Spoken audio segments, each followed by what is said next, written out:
મિત્રો, આજે 7 તારીખ ચોથ અને શનિવાર ગણેશ ચતુર્થી. આજના દિવસની અંદર પાર્થિવ ગણેશનું ઘણું બધું મહત્ત્વ બતાવેલું છે.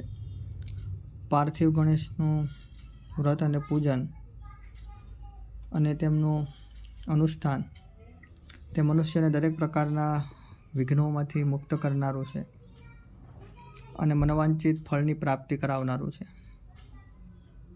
ભગવાન ગણપતિ મહારાજની પૂજા અને અર્ચના દિવસની અંદર કોઈ પણ સમય થઈ શકે, કારણ કે તે સ્વયં વિઘ્ન વિનાયક કહેવામાં આવેલા છે. તો એની પૂજા માટે થઈ અને કોઈ પણ પ્રકારના મુહૂર્ત નથી હોતા, કારણ કે સ્વયં દરેક પ્રકારના વિઘ્નોને દૂર કરનારા છે. એટલે જ તેમનું પહેલાં વ્રત અને પૂજન કરવામાં આવે છે. અને ખાસ કરીને સિદ્ધિવિનાયકની પૂજા અને અર્ચના, અને એમાંય પણ પાર્થિવ ગણેશનું વ્રત અને પૂજન અને તેનું અનુષ્ઠાન, તેના જપ, તેનો યજ્ઞ તે વિશેષ ફળની પ્રાપ્તિ કરાવનારું છે. કારણ કે કલયુગની અંદર ભગવતી દુર્ગા અને ગણપતિ તેનું વ્રત પૂજન તે મનુષ્યને વિશેષ ફળ આપનારું છે. નમસ્કાર.